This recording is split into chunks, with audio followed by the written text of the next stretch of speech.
Ladies and gentlemen, welcome back to Timmy's Stand-Up Book Club, where we take books thicker than my grandma's meatloaf recipe and compress them into something slightly less intimidating, like an awkward elevator ride.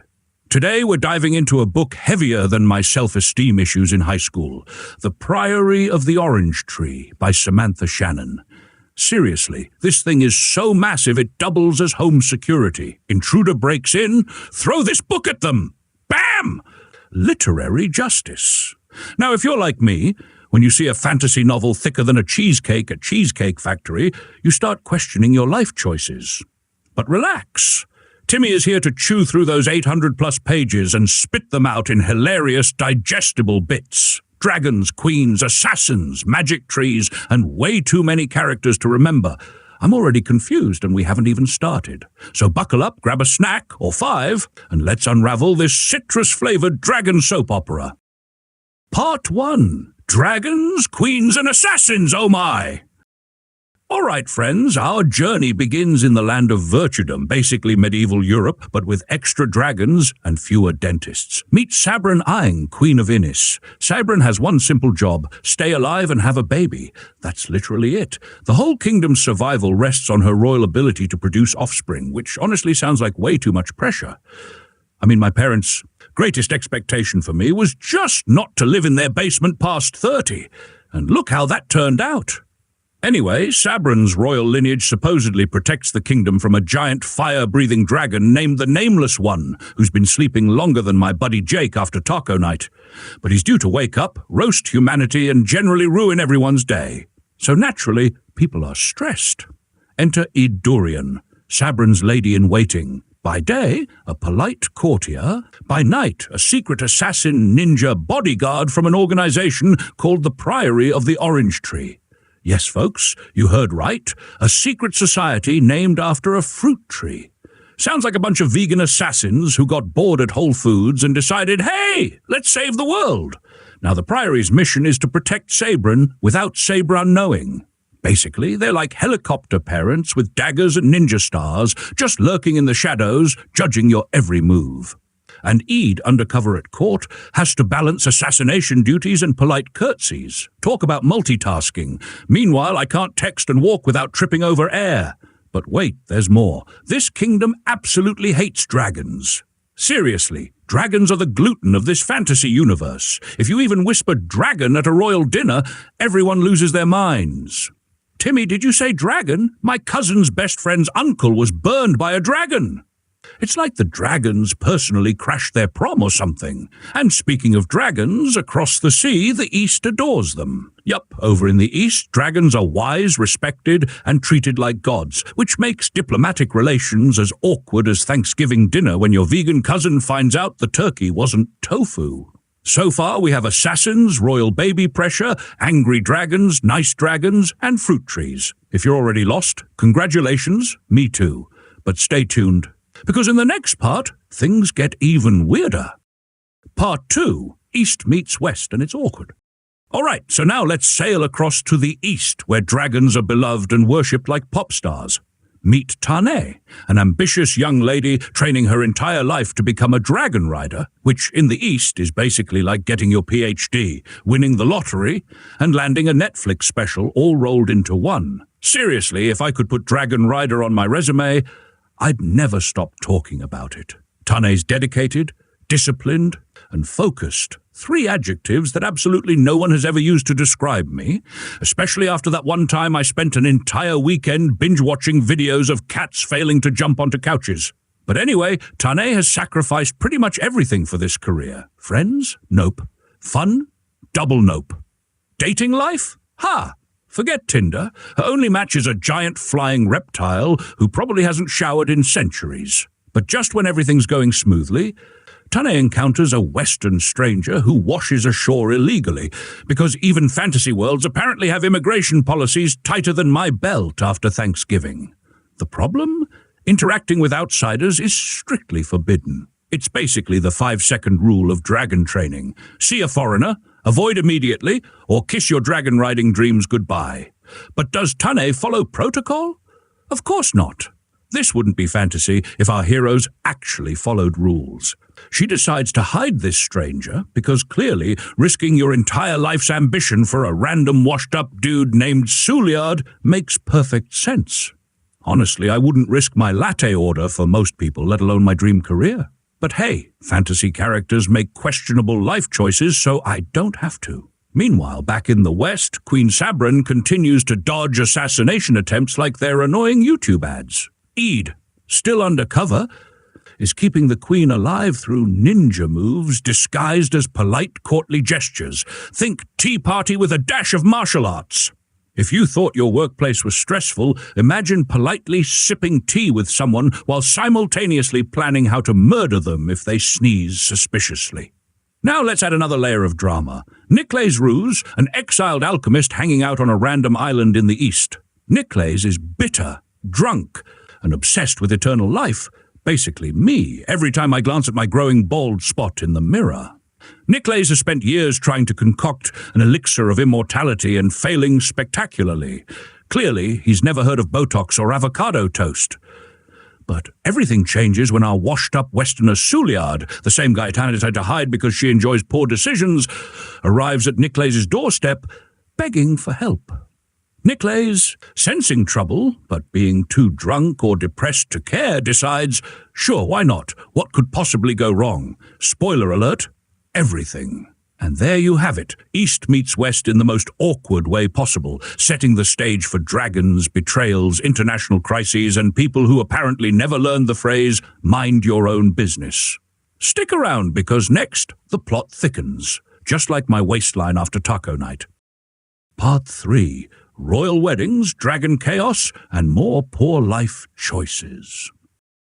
All right, friends, buckle up, because back in the West, things are getting spicier than my Uncle Frank's homemade chili. Queen Sabran finally decides to get married. Well, I say decides, but it's more like she's strongly persuaded, coerced, and diplomatically bullied into marriage because the kingdom insists that the apocalypse can literally be prevented by royal childbirth. Imagine the Tinder bio. Seeking spouse to prevent dragon apocalypse. Must like long walks on the beach, candlelit dinners, and producing magical heirs under extreme societal pressure. And who's the lucky guy? A prince named Albrecht Livlin. Honestly, a dude whose name's like someone sneezed mid-sentence. Now, Livlin is about as exciting as plain oatmeal on a rainy Sunday. His main hobbies include smiling vaguely, nodding politely, and having fewer personality traits than my couch cushion. But hey, he has royal blood, which apparently beats charisma or any discernible skill. While Sabran is busy getting married against her better judgment, Eid continues her secret agent duties by eliminating threats to the Queen's life, which at this point feels like playing whack-a-mole, but with murderous conspirators instead of cute plastic rodents. Honestly, Eid deserves Employee of the Month status. Free coffee, a parking spot, maybe an assassination-themed gift basket or something. Back in the East, Tane's lifelong dream of becoming a rider finally true. Hooray! Except her happiness lasts roughly 10 seconds because she gets caught for that whole hiding the illegal Westerner thing. Turns out harboring fugitives and dragons mix about, as well as my lactose intolerance and ice cream sundaes. Now Tane's facing exile, disgrace, and worst of all, 0 dragon riding privileges. She basically just got grounded by her dragon dad.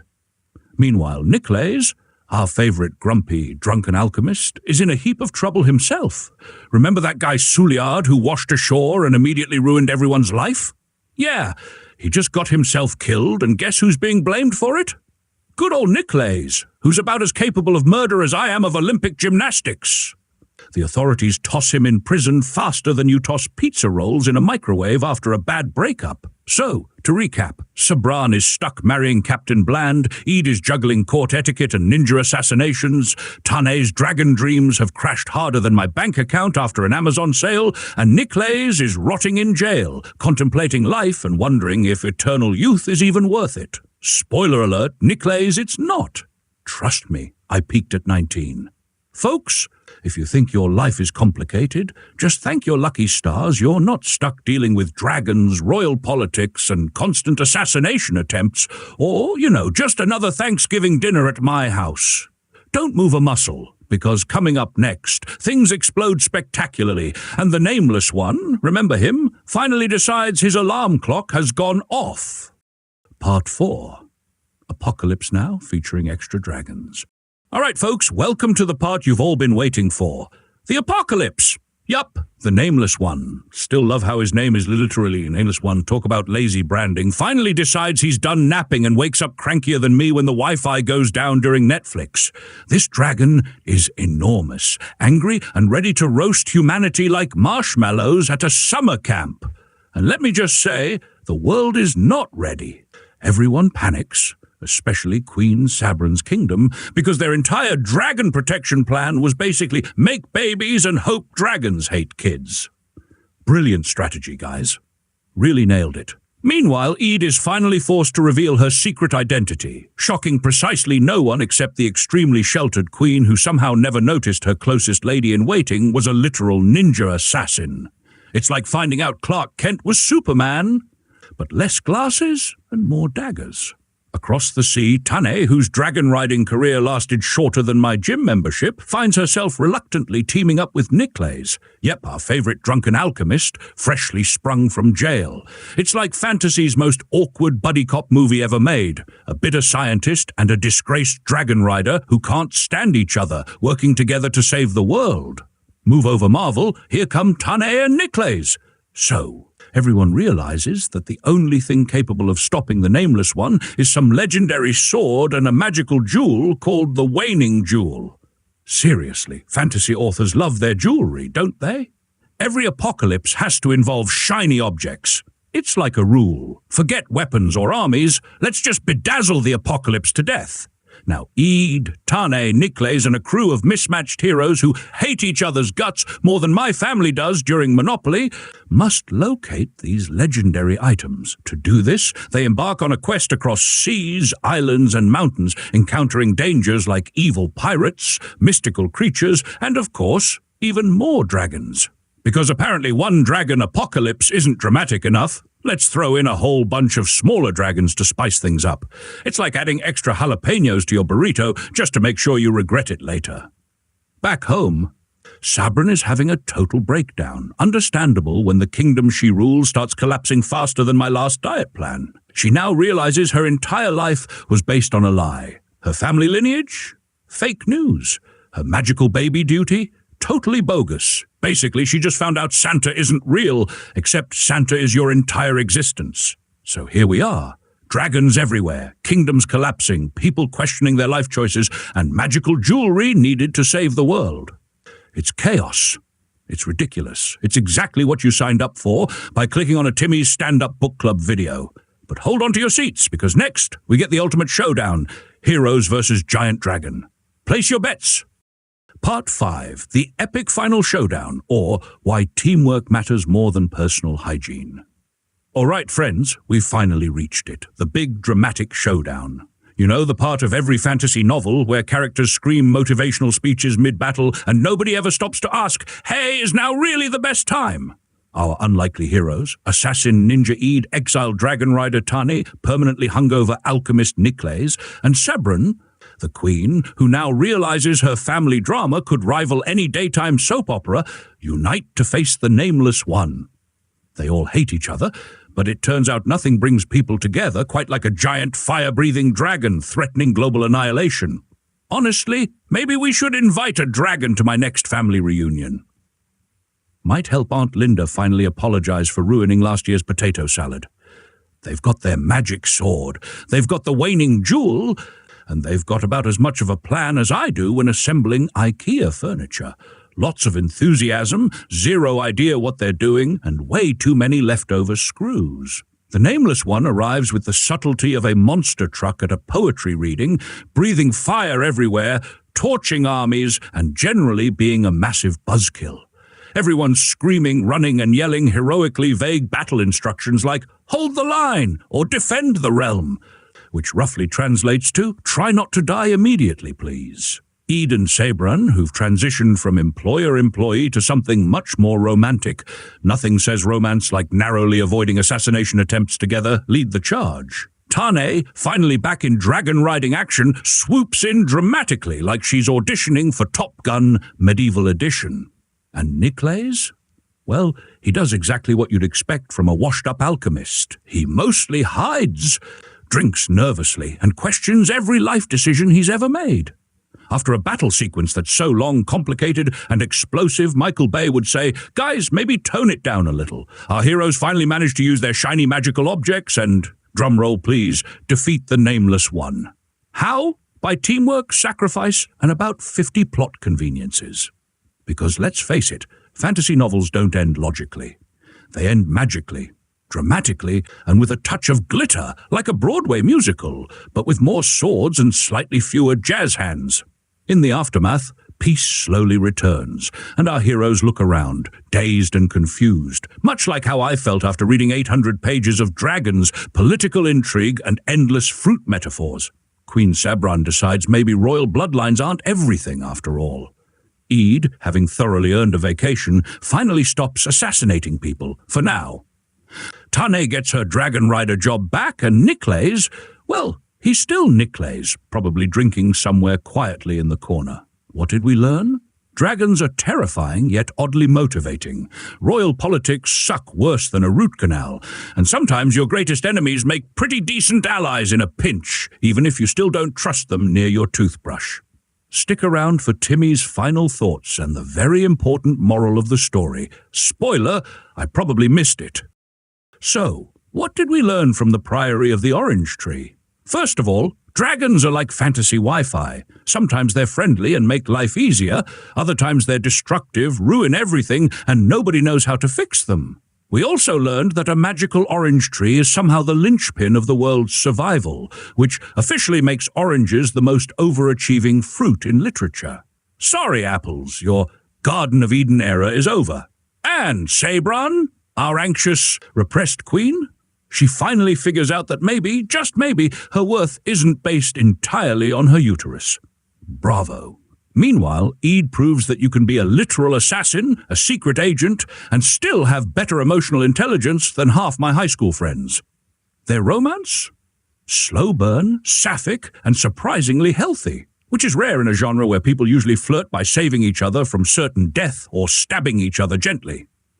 Tane's arc shows us that failure doesn't mean the end. It just means you briefly hid a stranger and unleashed a diplomatic disaster, got kicked off your dragon, but then came back swinging with a vengeance.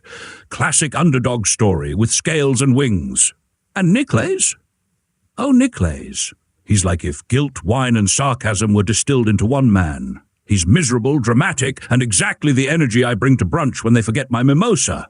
But the biggest takeaway? The world doesn't need perfect heroes. It needs people who screw up spectacularly and still show up the next day with a plan, a sword, and maybe a glowing magical fruit. So yeah, the Priory of the Orange Tree is long, like cancel your weekend long. But it's also epic, queer, dragon-packed, and deeply satisfying. Kind of like ordering sushi at 3 a.m. and realizing the delivery driver is also your soulmate. Would I recommend it? Absolutely. If you've got the wrist strength to hold the book and the mental strength to keep track of 85 characters, you're in for one wild, citrusy ride. If you enjoyed this wildly inappropriate literary retelling, smash that subscribe button like it's the Nameless One's scaly face. Leave a comment with the name of the next brick-sized fantasy tome you want me to lovingly roast. And remember, in a world full of magic, dragons, and secret orange trees, be the Nicolaes, grumpy, weird, and accidentally important. This has been Timmy's Stand-Up Book Club, where the dragons are spicy and the summaries are extra crispy. See you next time.